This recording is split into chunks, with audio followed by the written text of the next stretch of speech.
lot of people aren't gonna like this, but here's how I would rank the best characters in the Planet of the Apes movies from worst to best now that I've seen Kingdom of the Planet of the Apes. I think the Planet of the Apes franchise has some of the best characters ever put to screen, but we gotta get to the bottom of who's on top. And don't ever forget, it's my list. I can't miss. Kicking off the list, I got Silva and Lightning. Proximus is Muscle. I just think their designs are tough, particularly Lightning wearing the fucking fur coat. They just didn't really have much character for me to really care about them that much, but still dope ass action with all of them. From there, I'm gonna go with Luca. One of Caesar's right hand man, saved his life on multiple occasions, and really it's just because this flower scene makes me cry every single time I watch it. Next up, I got the Seed of Caesar, Blue Eyes. I really wish we would have got more of him, but unfortunately his time was cut short because he was on his way to being one of them ones. I'm going with Rocka next. I really loved Rocka's character for the screen time that we got him in, and I don't really want to go into spoilers, but I just thought he was hilarious. I love how he preached the word of Caesar. He was kind of like a crazy Christian, but bro, what is that cut? From there, I'm gonna go with Caesar's daddy, Will. I mean, this dude is basically the Oppenheimer of the Apes franchise, but I just love how much Will loves Caesar. He's the one who instilled Caesar to being the indomitable ape spirit. And next up, I got Malcolm, who is the indomitable human spirit. They almost made it, man. Good human, good ape. He stuck loyal to Caesar through and through. Sad that he died. Actually got murdered by this the Colonel, man. Just a pure menace. But you kind of understand why he is the way he is. He also killed fucking Caesar's wife and Blue Eyes and his own fucking son and himself. Next up, I got Rocket. He's basically like Caesar's Apollo Creed. They became boys and he's one of his most trusted allies. Everybody, and I do mean everybody, needs a rocket in their life. Gotta go with the drip god himself, Bad Ape next. Just look at the aura.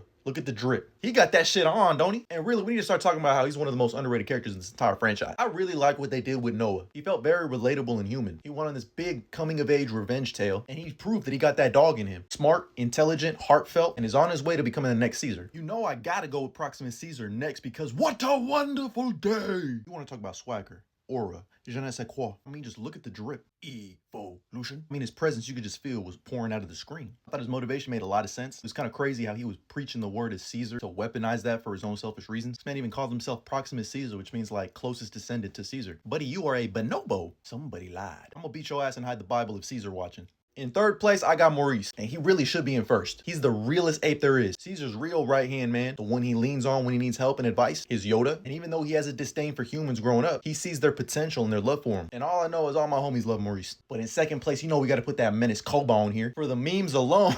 But in all seriousness, just as good as Caesar was in the movie, I think Koba was just as good, if not better. An ape raised on pure hatred and abuse from humans. You understand why he is the way he is. Plus this scene where he plays dumb and tricks the humans.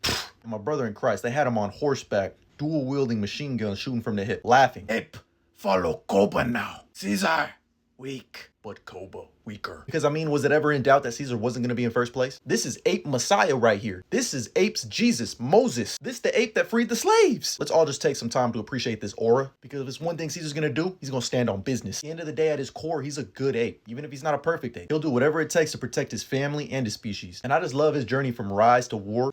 Perfect. And that's why he's number one. But that is just how I would rank him. Let me know how you'd rank him down in the comments below. And as always, like and follow for more.